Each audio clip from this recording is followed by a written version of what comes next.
안녕하세요. 저는 동탄에 사는 올해 39 주부입니다. 올해 초등학교 1학년 올라가는 아들 하나 키우고 있고요. 결혼한 지 올해로 딱 10년째입니다. 저는 따로 직장은 다니지 않고 남편이 하는 자영업을 돕고 있어요. 그래서 늘 남편과 같이 움직입니다. 코로나 때문에 위기가 있기도 했어요.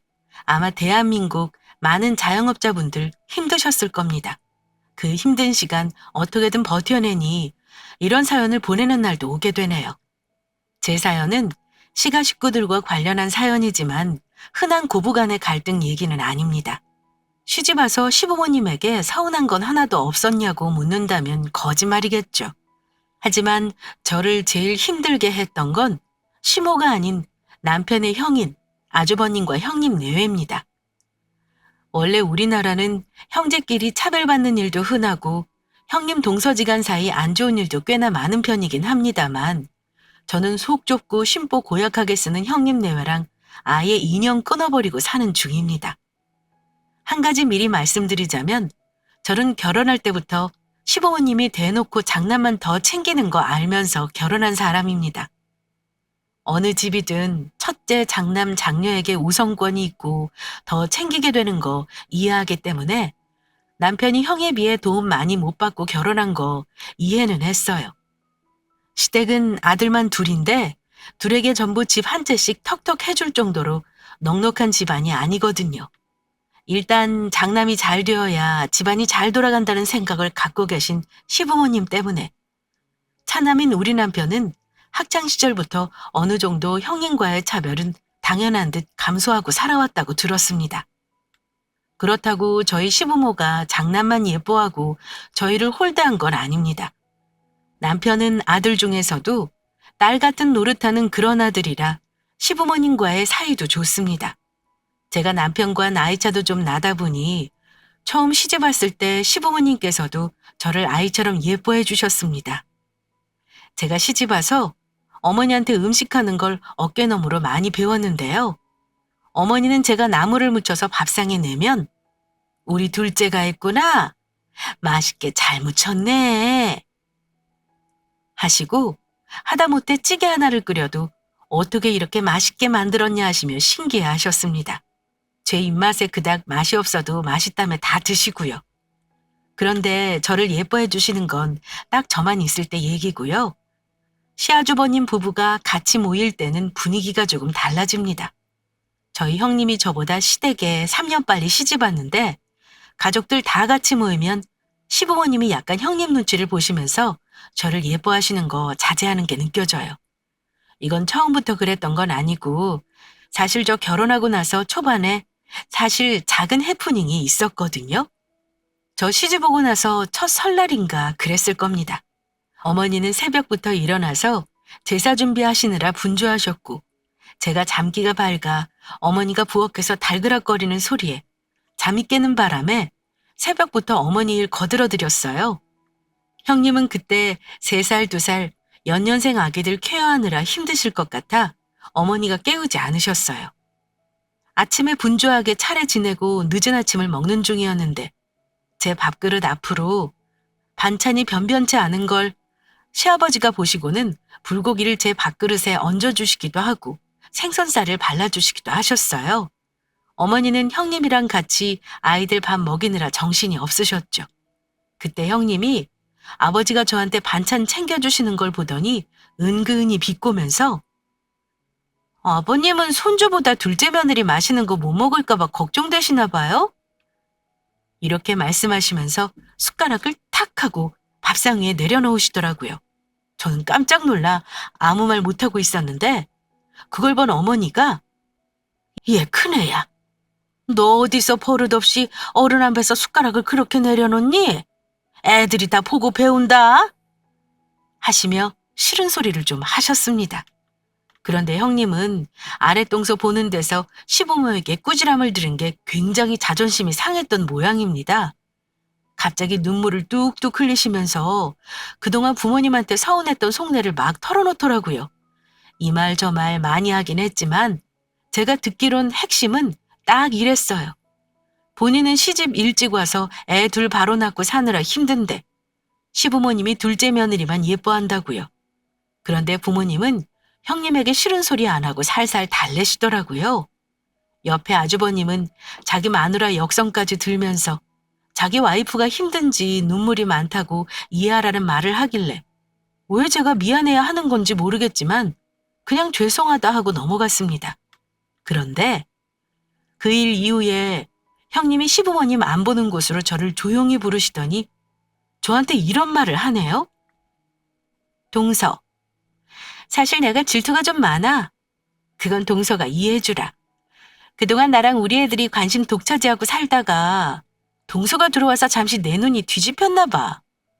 다음부터는 나도 조심할게. 그래도 나는 아버님 어머님이 동서만 예뻐하는 건 못 보겠다. 혼자 너무 예쁨 받으려고 하지 마. 내가 너무 비교되잖아? 네, 형님. 형님이 저 때문에 서운하셨다니까 저도 죄송해요. 앞으로는 조심할게요. 웃는 얼굴로 농담인 듯 진담인 듯 말을 하길래 기분은 나빴지만 일 크게 만드는 게 싫어서 형님에게는 알겠다 대답하고 끝냈습니다. 그 일 있고 나서 시부모님은 형님 내외 있을 때는 의식적으로 저를 멀리 하시는 듯 했습니다. 제가 시댁 가서 아버님 어깨라도 주물러 드리려고 하면 제 손을 마다하시면서 다음에 해달라고 하시거나 어디 갈 때 제가 무의식적으로 어머님 팔짱을 끼기라도 하면 어머니는 슬쩍 제 손을 빼시면서 저한테 조용히 말씀하십니다. 아가, 큰 며느리 있는 데서는 이렇게 하지 말어. 저는 아무렇지 않은 척 웃으며 네 하고 대답은 했지만 내심 상처 많이 받았습니다. 제가 눈치 없는 사람도 아닌데 형님 있는 자리에서 시부모님에게 일부러 애교를 부린 것도 아니었어요. 일부러 예쁨 받으려 노력한다기보다는 저는 시부모님이랑 잘 지내고 싶었습니다. 그래서 저희 친정 부모님한테 하는 것과 다를 바 없이 똑같이 하려 했고요. 주말마다 가려고 노력했고 바빠서 시간이 안 될 때는 적어도 한 달에 한 번은 시댁에 갔었습니다. 생필품 떨어진 건 없나 기억한 후 다음에 갈 때 꼭 사가지고 갔어요. 또 먹고 싶은 거, 드시고 싶은 거, 비싼 건 아니지만 기억했다가 사드리곤 했습니다. 그런데 형님 눈치를 보시면서 저를 어려워하시니까 당연히 제 입장에선 서운하고 마음이 안 좋았죠. 그렇다고 아주버님이 시부모님한테 잘하는 것도 아닙니다. 집은 저희보다 더 시댁이랑 가까운 곳에 살면서 명절이나 특별한 날 아니고서는 찾아오는 거 거의 못 봤습니다. 조카가 둘 다 아직 어리다는 핑계로 더우면 덥다고 안 오고 추우면 춥다고 안 오고요. 조카도 할아버지 할머니를 자주 못 보니 얼굴을 가리는지 옆에도 안 오려고 한 적이 많았어요. 제가 귀엽다고 좀 안아볼라 치면 때리고 난리를 부립니다. 애가 아기 때부터 좀 무난한 성격은 아니더라고요. 그러다가 저는 첫 아들을 낳았는데 저는 아이 낳고 나서도 시댁에 자주 갔어요. 얼굴 자주 보니 당연히 우리 아들도 시부모님 잘 따랐고요. 그런데 형님 입장에서는 그게 꼴보기가 싫었는지 식구들 어쩌다 다 모여서 저와 우리 아이를 예뻐하시면 큰 손주보다 작은 손주 더 예뻐한다고 대놓고 질투를 하신 적도 많습니다. 더 이해가 안 가는 건 형님이 대놓고 시부모님에게 하는 말이었습니다. 아주버님은 사업을 하셨는데요. 아마 중간중간 자금난으로 힘들 때 시부모님께 도움을 요청한 적이 몇 번 있었나 봐요. 근데 아무리 자식이라도 맡겨놓은 돈 찾아가듯 매번 그렇게 목돈을 해주는 거 쉬운 거 아니잖아요? 처음에야 도와주셨겠지만 부모님도 생활이 있고 노후가 있으니 거절도 몇 번 하셨던 것 같아요. 나중에 남편에게 듣고 보니 시부모님이 은근히 아주버님과 형님 눈치를 보셨던 게 이유가 있더라고요. 그게 형님 친정 때문이었는데요. 아주버님 사업 자금을 형님 친정에서 몇 번 도와줬다고 눈치를 보시는 것 같다는 말에 그런가 보다 했습니다. 근데 그걸 두고두고 서운해하면서 저 있는 데서도 이런 말을 대놓고 하시곤 했습니다. 어머니는 장남할 때 해준 게 뭐가 있어요? 애들 아빠 사업한다고 저희 친정집에도 손 벌린 거 아시잖아요. 그래도 이만큼 누리고 살 수 있게 된 거 진짜 힘들 때 친정에서 도와준 덕분이죠. 그러면 어머니는 또 아무 말 못하고 그 말을 듣고만 계십니다. 솔직히 제 심정으로는 형님이 부모한테 받은 거 없다고 하실 때 따지고 싶은 마음이었어요. 왜냐? 형님 말에 따르면 저야말로 시댁에서 정말 받은 게 없습니다. 형님은 그래도 결혼할 때 집은 받으셨어요. 저 결혼할 때는 시댁이 큰 사기를 당해 지금은 시부모님 재산이라고는 남편이 청약받아서 부모님께 명의 이전해드린 지금 살고 있는 아파트 한 채와 시골에 100평짜리 땅 하나밖에 없습니다. 다행히 생활은 아버지 연금으로 하시고요. 그나마 큰 빚 없는 게 다행인 거죠. 시어머니도 둘째 아들 결혼할 때 아무것도 해준 거 없는 게 미안하신지 늘 말씀하셨던 게 나중에 우리 죽으면 이 집은 둘째네 줄 거야. 너희는 그래도 집도 해줬고 힘들 때 도와준 적도 있진 않니? 둘째네는 결혼할 때 아무것도 해준 게 없으니 그건 알고 있어라. 나중에 두 분 돌아가시고 집은 둘째 아들 줄 거라고 항상 말씀하셨습니다. 그런데 형님은 처음 몇 번은 대꾸 없이 듣고만 있다가 나중에 제가 애 낳고 나서 어머니가 그런 말 하시면 싫어하셨어요. 그러면서 한다는 말이 어머니, 벌써부터 그런 말 하시는 거 저 솔직히 서운해요. 우리 남편이 그래도 장남이잖아요. 다른 집처럼 저희가 많이 받은 게 있는 것도 아니고요. 다른 집은 장남이 먼저인데 이 집은 왜 둘째 먼저 챙기세요? 게다가 제가 큰손주까지 낳았고 나중에 제사 모시는 것도 제가 할 텐데요. 이렇게 얄밉게 말을 합니다. 둘째부터 챙긴다는 말 듣고 솔직히 헛웃음 나더라고요. 제가 알기로 아주버님은 우리 남편보다 공부도 그저 그랬는데 단지 장남이라 가방끈 길어야 한다는 이유로 그저 그런 대학 졸업한 후 명문대학 대학원까지 다 보내셨고요. 남편은 명문 사립 지원하고 싶었지만 등록금 비싸다고 해서 등록금 싼 대학으로 하향 지원까지 한 사람입니다. 제 남편은 빨리 취직해 부모님 돕고 싶다고 취업도 빨리 해 결혼 전까지 자기가 번 돈 다 부모님 드렸던 걸로 알아요. 하지만 집에서 돈 가져다 쓰는 사람은 사업한답시고 늘 돈이 필요했던 아주버님이었습니다. 게다가 형님이요. 결혼할 때 부모님이 해주신 38평 아파트 자가로 살고 있습니다. 저는 19평짜리 아파트 전세로 시작했고요. 시댁에 도움 안 받고 남편과 제가 벌어놓은 돈 가지고 구하려니 그 당시에는 그게 최선이더라고요. 지금 부모님 살고 계시는 아파트도 사실은 저희 남편이 생애 최초로 청약해서 분양받은 거 부모님 앞으로 해드린 거예요. 물론 돈이야 남편 돈도 일부 들어갔고 부모님 돈도 합쳐서 산 거긴 합니다. 하지만 매년 아파트 부동산세랑 시골 땅 세금은 저희가 내드리고 있어요. 이런 상황에 형님이 왜 시어머니가 사는 아파트까지 탐을 내시는 건지 저로서는 좀 많이 서운한 생각이 듭니다. 여기서 형님이 얼마나 더 가져가셔야지 불만이 없는 걸까 싶어 속상한 적이 한두 번이 아니었습니다. 저는 그래도 자주 보고 부대끼는 시간이 많으면 서로 이해하고 아껴주는 가족이 된다고 믿었습니다. 서운한 거 있어도 가족이니까 이해해야 한다고 생각했고요. 하지만 결혼해서 몇 년간을 같이 얼굴 보고 살아도 형님네와의 거리감은 좁혀지지 않았습니다. 그나마 다행인 건 아주버님이 하시는 사업이 승승장구하는 바람에 형님네는 저희랑은 비교도 안 되게 잘 사셨고 금전적으로 시부모님을 힘들게 하는 일이 없었다는 거였습니다. 왜 가족 중에 어려운 형제 있으면 모이기도 더 어렵고 하잖아요? 굳이 말하자면 저희 집이 힘들었죠. 그때 제 남편도 막 사업을 하겠다고 퇴사를 했을 때였는데 제 이름으로 대출도 받았고 퇴직금도 쏟아부으면서 여러모로 마음고생을 좀 했던 때였거든요. 그때 제 남편도 막 사업을 하겠다고 퇴사를 했을 때였는데 제 이름으로 대출도 받았고 퇴직금도 쏟아부으면서 여러모로 마음고생을 좀 했던 때였거든요. 하지만 부모님께 손 벌리기 싫어서 부모님에게는 힘든 거 말하지 않고 저희 부부 힘으로 헤쳐나가려고 많이 힘들던 때였습니다. 암튼 앞의 말들은 다 사족이라고 할 수 있겠네요.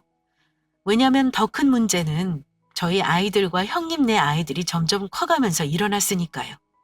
아무래도 경제적으로 격차가 있어서인지 형님네 아이들과 제 아이는 유치원 다닐 때부터도 차이가 많이 났어요. 형님네 아이들은 둘 다 영어 유치원 보내고 사립초등학교 입학시키면서 온갖 비싼 학원은 다 보내는 반면 제 아들은 그냥 평범한 동네 어린이집 다니고 유치원 다녔습니다. 확실히 아이들이 외부 자극에 노출이 많으니 말하는 것들과 행동이 저희 아이와는 많이 다르더라고요. 좋게 말하면 똑똑한 거고 나쁘게 말하면 소위 영악하다고 하죠. 그러면서 형님은 제가 형편이 안 돼서 아이한테 투자 못하는 거 은근히 까내리곤 한 적도 있었습니다. 동서, 요즘 영어 유치원 안 보내면 나중에 학교 들어가서 얼마나 뒤처지는 줄 알아? 아이의 출발선이 다르다니까. 어지간하면 다른 거 아끼지 말고 준우도 영유 보내. 애도 하나밖에 없으면서 왜 자식 가르치는데 돈 쓰는 걸 아까워해? 아, 형님, 원비 알아보니 엄청 비싸던데요. 아직은 그런 비싼 유치원 보낼 여유가 없어요. 여유 있으면 보내겠지만 저희 형편에는 좀 어렵네요. 그래도 그렇지. 나중에 원망이라도 들으면 어떡해. 부모가 할 수 있는 데까지는 해줘야지. 그게 부모 노릇 아니니? 그렇게 안타까우면 돈이라도 좀 보태주던가요. 그러지도 않으면서 남의 자식 교육 문제는 왜 참견하신답니까? 솔직히 저는 돈이 차고 넘쳐도 애를 영어 유치원이니 뭐니 그런 데 보낼 생각은 없습니다. 그런데 형님은 제가 마치 자식에게 당연히 해야 하는 의무를 안 하는 부모라는 듯 죄책감을 자극하곤 했습니다. 사실 여기서 솔직히 말하면요. 저는 아주버님 아이들 남편 조카긴 하지만 별로 예뻐하는 마음은 없습니다. 왜냐하면 우리 아들이 형님네 큰아들 때문에 크면서 참 많이도 울었어요. 큰 조카가 소위 말하는 좀 유난스러운 아이입니다. 좋게 말하면 자유분방한 성격이에요. 안 보고 산 지 한참이라 지금은 어떤지 모르겠네요. 지금은 그때보다는 컸으니 많이 나아졌겠지만 어릴 때는 진짜 한 마리 짐승 같았어요. 그런 성격 잘 알고 있었지만 내 아이도 아니고 그동안은 내가 혼낼 이유 없어서 그냥 내버려 두었습니다. 훈육은 기본적으로 부모가 하는 거니까요. 식당 같은 데 가서 난동 피우고 그럴 때 아주버님이나 형님이 조카 팔 단단히 붙잡고 하지 말라고 훈육하는 것도 본 적 있긴 합니다. 근데 그때 아이 태도가요. 뭐랄까 훈육이 먹히는 태도가 아니에요. 애가 씩씩거리면서 자기 부모 대놓고 노려보고요. 그럴 때는 그냥 형님이 아들 때문에 좀 힘들겠네 하고 내 아들 신경 썼습니다. 그리고 자기 친동생도 어찌나 괴롭히는지 어쩌다 만나는데도 얼굴에는 멍자국이 있거나 꼬집힌 자국이 있어서 제가 놀라 물어보면 큰아이가 그랬다고 한 적이 한두 번이 아니었고요. 그래서 온 식구들 모일 때면 큰조카 행동을 저도 늘 주시하고 있긴 했습니다. 그러다가 한번 문제가 생겼던 게 어머니 생신 때였나요? 다 같이 상 차리고 나서 둘러앉아 식사를 하고 있었을 때였는데요. 저희 아이가 그때쯤 한창 애교가 많았어요. 말도 어찌나 예쁘게 하고 밥도 잘 먹는지 식구들 귀여움을 독차지했을 때였습니다. 우리 아들 식판에 먹기 편하게 반찬을 잘라 챙겨주었고 아이는 한창 먹고 있는 중이었습니다. 시어머니가 우리 아들 잘 먹는다고 한건 칭찬하시면서 갈비 더 줘라, 생선 더 줘라 하고 계셨고 저희 아이 앞접시에 시아버지가 한 숟갈 또 덜어주셨어요. 그런데 그때 갑자기 옆에 있는 형님네 아들이 우리 아들 식판에다가 컵에 있는 물을 부어버리는 겁니다. 순간 저도 당황하고 저희 애도 당황하고 아주버님과 형님 둘 다 당황해서 눈이 동그래졌죠. 그때 시아주버님이 조카한테 한 소리 하시긴 했습니다. 어이, 김선호! 너 지금 동생 먹고 있는 밥그릇에 무슨 짓이야? 당장 미안하다고 동생한테 사과해. 그러자 조카가 우리 아들한테 웃으면서 아무렇지 않은 듯 미안, 장난이었어. 이러네요. 솔직히 조카가 그러는 거 보고 소름 돋았습니다. 애가 어쩜 저러나 싶어서요. 다들 우리 아들한테 집중해서 질투가 난 건지 아니면 아무 생각 없이 장난친 건지 모르겠는데 좀 장난이 좀 과하다는 생각이 들긴 했습니다. 하지만 시어른 생신날 공연이 큰 소리 날 것 같아서 저는 따로 조카를 야단치지는 않았어요. 얼른 우리 아이 식판 빼고 접시에 음식 다시 세팅해서 아들 줬습니다. 아무것도 모르는 아기도 아니고 초등학교 저학년 아이가 하는 행동인데 솔직히 내 아이였다면 그 자리에서 아주 호되게 혼냈을 겁니다. 하지만 시아주버님이 야단치는 신유은 냈으니 뭐 그걸로 됐다 생각하기로 하고 그 일은 넘겼습니다. 속상한 일이야 뭐 그것뿐이겠어요. 가지 많은 나무 바람 잘 날 없다고 하는데 우리는 가족이라 봐야 꼴랑 형제 둘인데 어찌나 자잘한 일이 많은지 일일이 말하자면 날 셀 정도라 이 정도만 하겠습니다. 그러다가 큰 사달이 난 건 얼마 뒤였는데요. 애들 싸움이 어른 싸움 된다는 말 들어는 봤어도 제가 그 속담 주인공 될 줄은 정말 몰랐네요. 결과적으로만 보면 차라리 우리 식구에게는 잘 된 일이다 싶긴 하지만요. 그때는 정말 열받아서 아주버님네뿐만 아니라 시댁도 발걸음을 끊어버리고 싶을 정도였습니다. 무슨 일이 있었냐면요. 그때가 아마 3년 전 설날이었을 겁니다. 제가 조카들 주려고 세뱃돈도 준비했을 때였으니까요.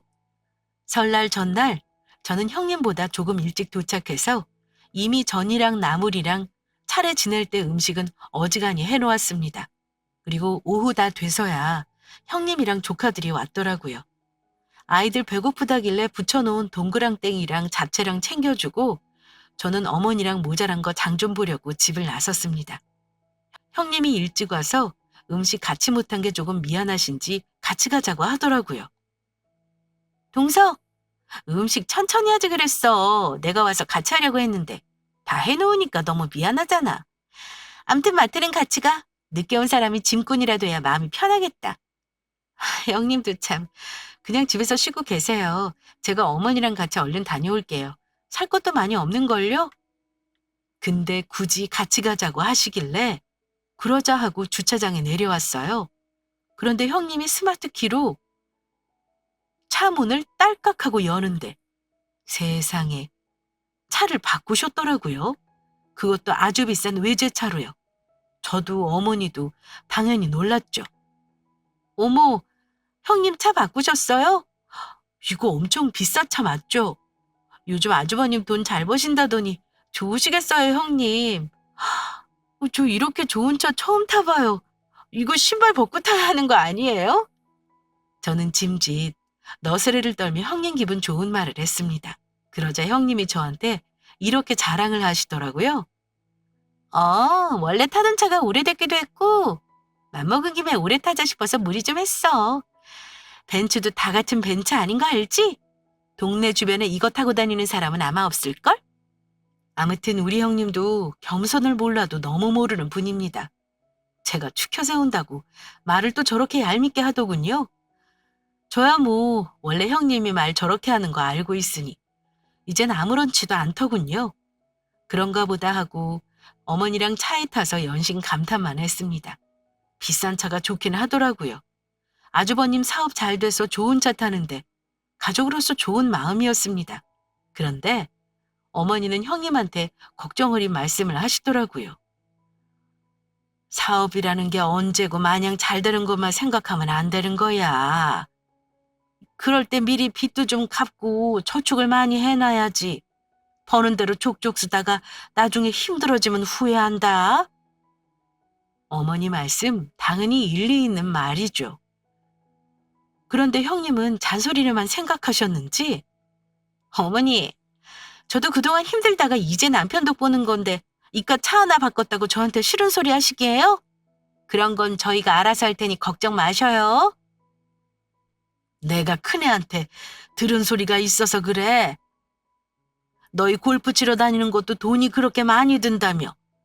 저번에 너희 집에 갔더니 웬 물건들은 그렇게나 많고 카고는 쓸데없이 왜 그렇게 죄다 바꾼 거니? 다 감당이 되니까 사는 거예요. 저희가 어머니한테 용돈도 드리는데 그거 줄이라는 말은 안 하시면서 왜 저 돈 쓰는 거 주고 트집이세요? 어머니는 형님이 뾰족하게 대응하자 더 이상 말씀은 안 하셨지만 한숨을 한번 푹 쉬고는 걱정하는 듯한 얼굴이셨습니다. 제가 굳이 끼어들 대화는 아니라 저는 듣고 있기만 했고요. 그렇게 어색한 분위기로 장을 보고 집에 왔을 때였습니다. 더 큰 일은 그때부터였습니다. 제가 집에 들어서자 우리 아들이 울음 잔뜩 참은 얼굴로 저한테 거실에서부터 달려오더라고요. 엄마, 엄마, 형아가 나한테 나쁜 말 했어. 우리 아들 뒤에는 큰 조카 아이가 인상을 잔뜩 찌푸리면서 따라 나오더라고요. 어머니랑 형님은 마트에서 사온 짐 정리한다고 먼저 부엌으로 들어가셨고요. 집에 없는 동안 큰 조카가 우리 아들을 지분거리며 못살게 굴었나 싶기도 했고, 아이들은 작은 것 가지고 자주 다투기도 하는지라 그냥 우리 아들만 달래려고 했습니다. 그런데 제가 아들을 안아들자 아들이 갑자기 울음을 터뜨리더라고요. 저도 아이가 울기까지 하니까 놀랐고요. 그런데 제가 왜 그러냐 따져 묻자 우리 아들이 하는 말이 조금 충격적이더라고요. 준우야, 엄마가 사이좋게 놀고 있으라고 했잖아. 왜 울고 그래? 어? 형아가 무슨 나쁜 말을 했는데? 엄마, 형이 우리 보고 거지래. 우리는 거지 가족이라서 같이 어울리면 안 된대. 엄마, 우리 거지야? 형은 부자고? 아직 유치원 다니는 아이 입에서 우리 집이 거지라는 말이 왜 나오는지 너무 어이가 없어서 물었습니다. 준우야, 누가 그런 말을 했어? 우리가 왜 거지야? 형이 그랬어. 벤츠 타고 다니려면 돈 많아야 한대. 우리는 돈 없어서 벤츠 못 타고 작은 차 타니까 거지라고 나 놀렸단 말이야. 우리 거지야? 아이가 울면서 이런 말을 하는데 참 말문이 막히더라고요. 이걸 뭐라고 설명을 해줘야 할지 난감했습니다. 조카 아이가 벌써부터 타고 다니는 차를 가지고 거지니 부자니 급을 나눈다는 것도 좀 놀라웠고요. 은연중에 그런 걸 어디서 배웠겠어요? 주변 어른들에게 보고 들은 말 같아 더 불쾌했습니다. 준우가 형한테 그런 말 들어서 많이 속상했겠구나. 그럼 준우는 형이 어떻게 했으면 좋겠어? 나 너무 속상해, 엄마. 집에 가고 싶어. 그럼 형이 미안하다고 하면? 그래도 집에 가고 싶어? 그랬더니 아이가 곰곰이 생각을 하더니 이렇게 대답을 했습니다. 아니, 형이 미안하다고 하면 괜찮을 것 같아. 그래. 엄마도 형이 사과하면 괜찮을 것 같아. 마침 그 자리에 조카 아이도 있었으니 따끔하게 야단을 쳐야겠다 싶었지만 그래도 조카 아이에게 먼저 사과할 기회를 줬습니다. 선호가 준우한테 그런 말 했니? 동생한테 거지니 뭐니 그런 말 하면 못 써. 왜 그랬어? 선호가 준우한테 사과할래? 그럼 준우도 괜찮을 것 같대. 제가 그렇게 말을 했는데도 조카 아이는 묵묵부답으로 서 있더라고요. 우리 아들은 대답을 빨리 듣고 싶었는지 조카 아이에게 가까이 다가가서 형, 나한테 거지라고 해서 나 속상했으니까 그건 형이 사과해. 그럼 준호가 계속 형이랑 같이 놀게. 이렇게 말했습니다. 그런데 그 순간 조카 아이가 저희 아들 가슴팍을 확 밀치면서 이러는 겁니다. 돈 없으니까 거지지? 그럼 너희도 우리 집처럼 벤츠 사면 되잖아. 작은 엄마, 내가 왜 준호한테 사과해야 해요? 이렇게 말하는 겁니다. 제 아들은 조카 힘에 밀려 바닥으로 넘어졌고요.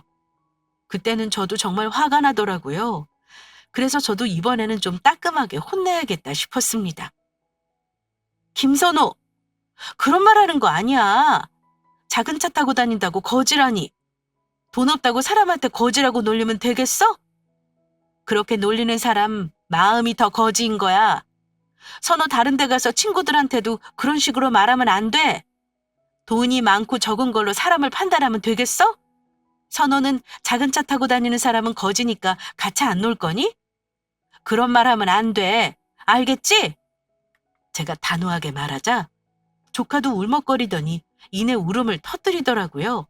아이 둘이 우는 소리를 듣고 나서야 형님은 거실로 나오셨습니다. 조카가 우는 거 보고 선호 왜 우니? 동서 왜 그래? 무슨 일인데 애들 이렇게 다 울리고 야단이야? 참 빨리도 묻는다 싶었지만 일단 그 상황을 설명했습니다. 우리 준우한테 돈 없어서 벤츠 못 사고 거지라고 놀렸다길래 제가 꾸지람을 좀 했어요. 형님도 나중에 선우한테 단단히 일러주세요. 아무리 아이지만 혹시 다른 데 가서도 그러면 안 되잖아요. 저는 당연히 형님이 미안하다고 하거나 아이를 주의시키겠다고 할 줄 알았습니다. 아니면 그 자리에서 조카 아이를 꾸중할 거라 생각했어요. 그런데 그때 형님은 제 예상과는 전혀 다른 반응을 보이셨습니다. 그런 말 좀 들었다고 우리 애까지 울린 거야? 동서도 참, 애가 그런 말 할 수도 있는 거지. 아니, 솔직히 그 말 틀린 말도 아니구먼. 거지까지는 아니지만 동서도 그래. 애도 있는데 아직 소형차 타고 다닐 건 뭐니?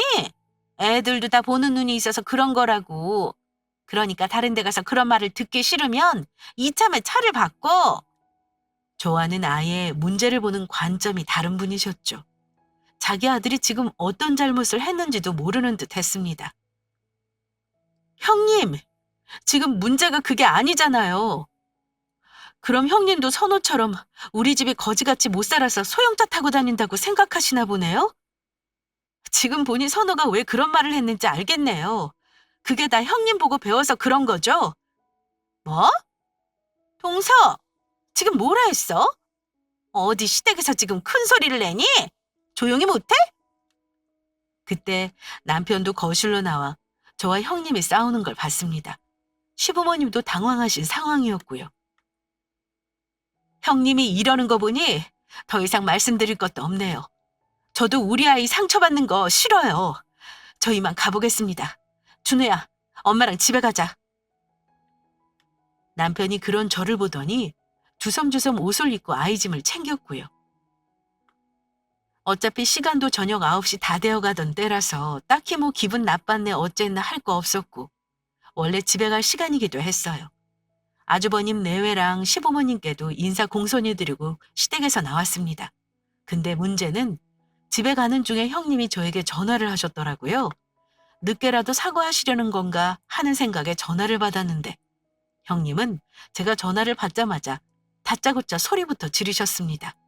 동서는 애들끼리 싸웠다고 그렇게 토라져서 애 들쳐안고 짐 싸서 가버리는 게 어딨어? 애들끼리 싸웠으면 서로 사이좋게 지내라 타 이러고 말 것이지. 아예 보고 살지 말자는 식으로 나가? 이렇게 쏘아붙이는 겁니다. 형님, 말을 알아듣게 좀 하세요. 저는 선우한테 사과할 기회도 줬고요. 형님한테도 분명 제가 기분 나쁜 이유 말씀드렸어요. 근데 형님은 선우랑 똑같은 생각이시더라고요. 사과 안 하실 거면 저도 앞으로 형님 얼굴 보기 불편하네요. 우리 아들이 쑥스러워서 망설이느라 그런 거지. 사과를 좀 늦게 하면 어때? 그렇다고 애를 홀랑 데리고 시댁을 나가? 동서 나가고 나서 아버지한테 애 교육 똑바로 시키라고 얼마나 혼나는 줄 알아? 내가 왜 시부모한테 그런 말을 들어야 하는 건데? 그런 소리 들을 만큼 우리 아들이 잘못한 게 뭔데 그래? 어디 생채기가 나기랬어? 욕이라도 했냐고? 그래서 저도 당당하게 하고 싶은 말 했습니다. 형님, 좋은 관계로 잘 지내려면 가족 간이라도 노력을 해야 하는 거예요. 형님은 그것부터 좀 배우셔야 할 것 같네요. 사람 돈 가지고 업신여기는 거 선호가 보고 배웠다는 생각은 안 하세요? 우리 아들이 당하는 입장에서 심지어 더 어린데 선호 심술에 마음 다쳐가면서 사이좋게 지내라고는 못하겠어요. 아무리 가족이라 해도요. 그게 폭력이 아니면 뭔가요? 그래? 아예 이참에 손절하고 지내자 이거네? 좋아. 나도 매번 동서 고고한 척 우아한 척 하는 거 꼴보기 싫어. 앞으로 어렵다고 우리한테 도와달라는 말 일절 하지 마. 오늘 이후로 얼굴 보지 말자. 형님 입에서 먼저 손절이라는 단어 나오길래 마음대로 하시라. 나도 앞으로는 얼굴 안 보고 살고 싶다고 하고 끊어버렸어요. 신랑한테 말했더니 신경 쓰지 마라. 잘못한 거 하나 없다라고 하는데 솔직히 마음은 편하지 않았습니다. 너무 화가 난 저는 그날 이후 형님과 손절하고 지냈습니다. 시어머니는 제가 아우 입장이니 화해하고 잘 지내라 하셨지만 자꾸 강요하면 아예 명절이고 뭐고 오지 않겠다 선언했어요. 그랬더니 시부모님도 더 이상 아무 말 못하시더라고요. 처음 1년이 껄끄러웠지 2년 넘어가면서부터는 오히려 편했습니다. 명절에도 형님 오기 전에 얼굴만 비추고 왔고요. 부모님 생신이며 어버이날이며 미리 챙겨드리고 저희는 형님네랑 얼굴 안 마주치고 살았습니다. 그 기간 동안 참 다행스럽게도 우리 남편 사업도 무지 잘 돼서요. 조카놈에게 놀림받던 소형차도 국내산 대형 SUV로 바꿨고요. 19평 전셋집에서 자가 신축 아파트로 집도 이사했습니다.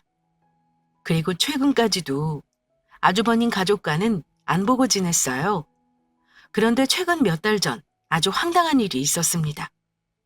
그동안 한 번도 연락이 없었던 형님이 저한테 집에서 잠깐 볼 수 있냐며 찾아오겠다는 연락을 했더라고요.